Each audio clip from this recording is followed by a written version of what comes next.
Hello, everyone.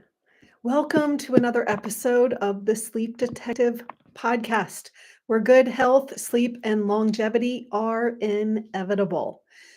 Today, I'm excited to talk about the 6 common causes of insomnia for men in particular. I do want to start out with a testimonial from my client, Kurt. He wrote just a couple months into the program, I am doing well and I am happy with my improvement in sleep. I have not hit a consistent sleep pattern yet, but I am not having sleepless nights, and that is a big improvement for me.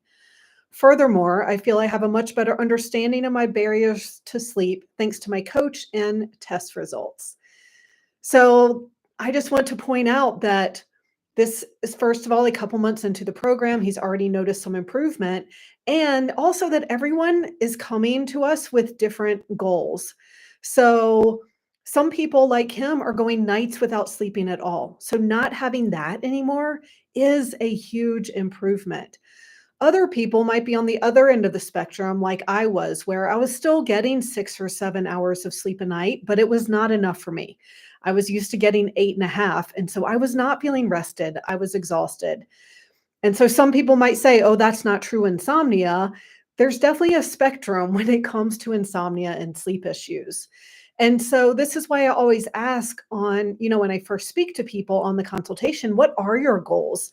Some people who aren't sleeping at all want to be sleeping 2 to 3 hours a night to start. Other people, they might be sleeping 3 to 4 hours and they want to get up to 6 or 7. Other people like me might still be getting 6 to 7 hours of sleep and they want to be sleeping 8 to 8.5 hours of sleep. So it's different for everyone and depends on where you're starting from, where you're coming from, as to what your actual goals are. So I just want you to know that we can help you wherever you are on that spectrum, even if you're having sleepless nights, which I can't imagine, or if you are getting, 7 hours of sleep, which is the recommended minimum, but that's not enough for you. You still aren't feeling rested. It's affecting your, focus and concentration and memory, and it's affecting your day to day life.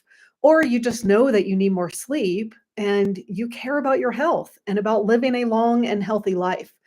And so that's the motivation for a lot of our clients as well.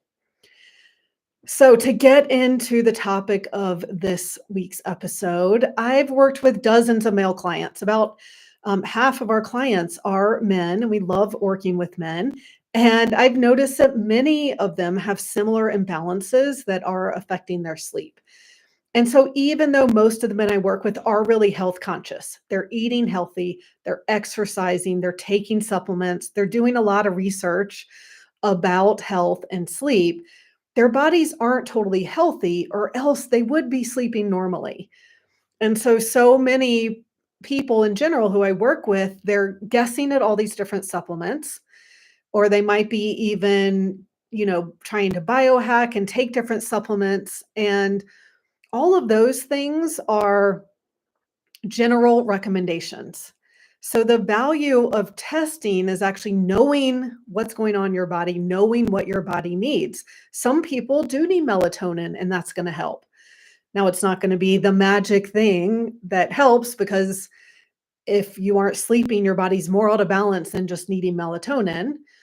But other people have plenty of melatonin. That's not the reason they aren't sleeping. Same, some people need magnesium, others don't. So that's why all these general sleep supplements aren't helping for so many people. So let's get into these common causes. Now, the first thing I have noticed is that they have been stressed and overworked at some point in their life. It's either in the past, like in their 20s and 30s, or it's currently or in the recent past. So, things like going to graduate school or law school or starting a business at a young age and working, kind of around the clock.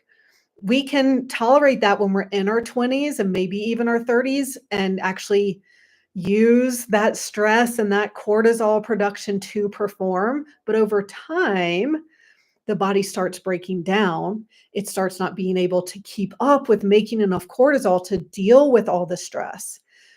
And then as we get older, we tend to go through some life challenges, right? You might go through a divorce, you might have children, which is wonderful, but can also be stressful, especially if they don't sleep well. You might have a really demanding job or business. And so, whether it's in the past or more current, almost all the men that we've worked with, they've gone through this really stressful period. And so their bodies started breaking down. And it's crazy how stress, even mental stress, affects your physical body over time. So, stress damages the gut wall. It affects our ability to detox. It affects our sex hormones because when the body is constantly making cortisol to deal with stress, it takes those resources away from sex hormones. Now, I'm talking about cortisol here as well. So some men are having really high cortisol still, which means their body is still really strong and resilient and able to make enough cortisol to deal with all the stress that they're under. But we know that high cortisol affects sleep, especially if it's high at night. Now, some men we're working with have actually low cortisol, and this happens as we get older. And again, like the body can't continue making enough cortisol to deal with stress. So their cortisol actually becomes depleted over time. And even low cortisol can lead to sleep issues and affect blood sugar and hormone production and all kinds of things. So, it kind of depends on cortisol levels, kind of depend on how old someone is, how long they've been dealing with stress, kind of where they are in their life and in their body's ability to handle stress. So that is a common thing that I see. So even if you don't feel like you're under a lot of stress now, if you know that 20 years ago you dealt with a lot of stress, your body probably deteriorated over that time and now it is affecting you. So the second common thing I see in men is actually hormone imbalance. Now, I know we think of women a lot when we talk about hormones, but I see lots of different hormone imbalances in our male clients. A common pattern I see that's might be surprising is something called estrogen dominance. So this is when estrogen is higher than testosterone in men. And a lot of times I will see like testosterone really depleted and estrogen really high. And so that can lead to all kinds of symptoms like low libido, headaches, brain fog, irritability, and sleep disturbances. Now, how do we get this estrogen dominance? So there are many ways, there are many causes, but it can be from phytoestrogens. So these are the estrogen in food, especially soy. Xenoestrogens are environmental estrogens. So these can be from personal care products like shampoo and soap and face wash. It can also be from BPA found in plastics and aluminum cans like beer cans or even LaCroix, bubbly water, and pesticides. Now, an unhealthy gut can contribute to this, inflammation, any kind of toxins like heavy metals or mold. But the number one cause I see has to do with liver detox issues, which I will talk about next. But when we're talking about hormone imbalance, besides estrogen dominance, some of the things I see are low testosterone, low estrogen, and low progesterone. Now, we think of estrogen and progesterone as women's hormones, but men have them too. And when they become depleted, it can lead to things like insomnia, low libido, decreased muscle mass, aches and pains, even hot flashes. I'm amazed by how many men we work with who have hot flashes, which we also think of as a women's issue, especially in perimenopause and menopause, but it is common in men and it's a sign of hormone imbalance. Even, depression or anxiety can happen when these hormones are low, poor concentration and memory, and fatigue. And so I already mentioned about how these hormones become depleted over time when the body's focusing on cortisol to deal with stress, and it takes those resources away from these sex hormones. Now, I use the Dutch test to look at hormone balance. So it is a dried urine hormone test, and it is going to look at sex hormones. It tends to be more accurate than blood work because you're taking 5 samples in 24 hours. So we're seeing an average of your hormones throughout the day instead of just the second in time. And it also really shows the balance of one hormone to another or in between each other, which is most important because you could get blood work done and estrogen is normal and testosterone maybe is normal. But if estrogen is the high end of the range and testosterone is the low end of the range, then that's estrogen dominance. And so it's very easy to see this on the Dutch test. The Dutch test also shows how these hormones are being broken down in the body. So then we can see how different parts of liver detox are working. And this test is the one that also looks at cortisol and your cortisol pattern. So we can see how much cortisol your body's making. Is it still making a lot of cortisol to deal with stress, or has it become depleted over time? And what's your pattern like? Is cortisol higher at bedtime or in the middle of the night than it is the rest of the day? Which it is for half of our clients, and it totally explains why they aren't sleeping. All right, the third most common cause I see for men is liver detox issues. And this may be surprising, especially if you don't drink alcohol anymore or something like that.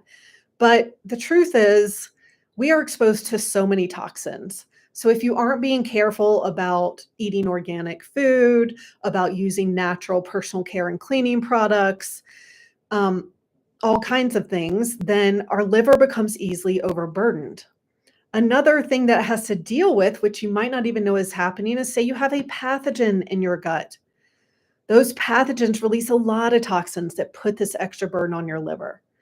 If you have heavy metals that have built up, that is putting an extra burden on your liver.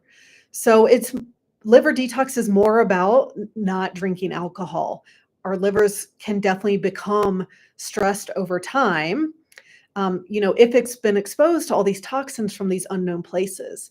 And we can be genetically, wired to have issues with methylation, which is part of liver detox. So this is something that I'm seeing in almost all of our male clients is that they need some liver support. And my approach to liver support is, first of all, let's find out where these toxins are coming from and lower them as much as possible.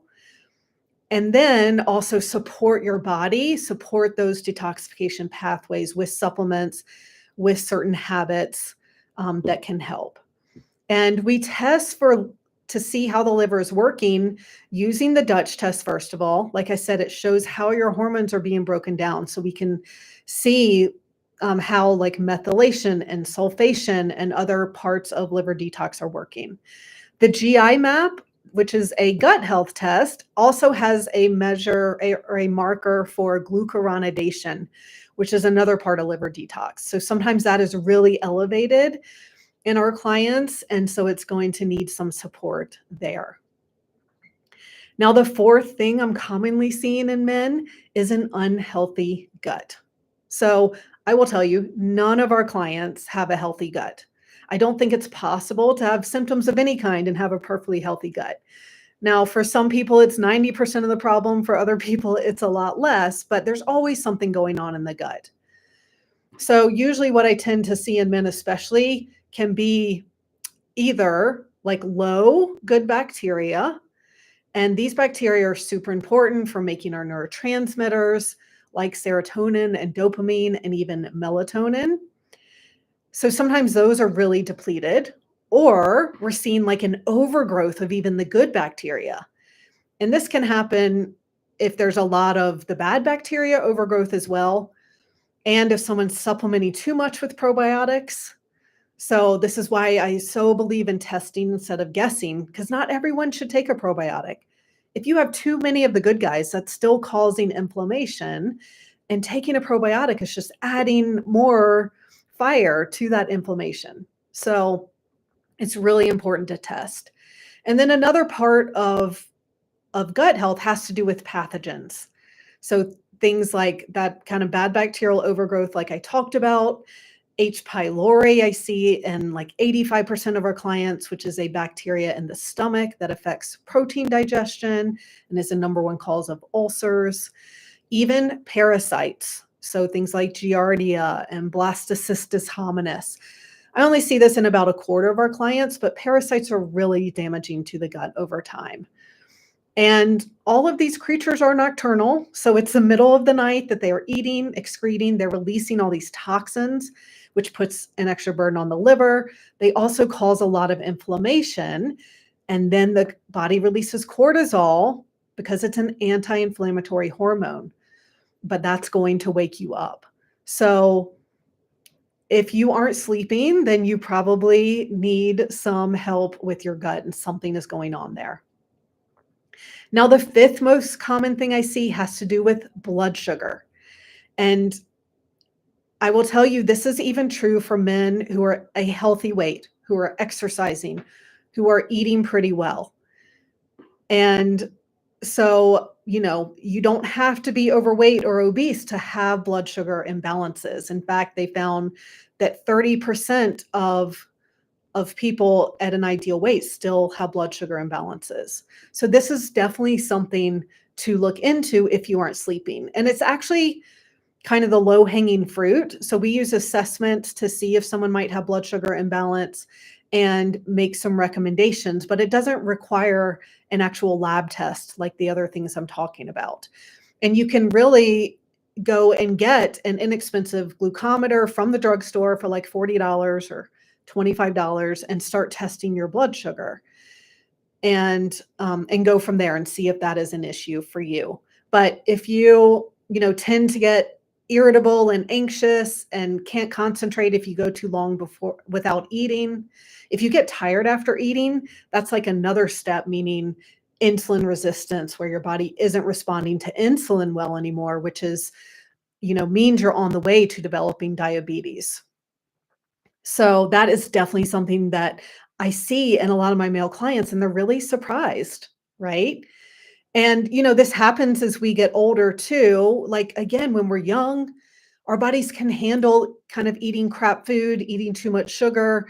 It's able to balance blood sugar a lot easily. But the more we kind of abuse that and push it over time, it's not going to be able to regulate as well anymore. And when blood sugar drops too low, whether it's day or night, the body releases cortisol because cortisol literally puts glucose into the cells. It gives us energy, it raises blood sugar. So when that's happening at night, then that's obviously going to wake you up. And it's crazy. I have some of our clients track their blood sugar, and we can see this extreme dip at like 4 in the morning, which is coinciding when they're waking up in the night and having a hard time going back to sleep. So we know that when blood sugar is dropping that low, that their body is releasing cortisol at that time as well, and it's waking them up. So the sixth common cause of insomnia I see in men are low neurotransmitters. So almost none of our clients come back with a normal neurotransmitter test. The most common things I see are low serotonin and low GABA and low dopamine. So serotonin is super important for mood. GABA is like our anti-anxiety neurotransmitter. Dopamine is like our pleasure and reward neurotransmitter.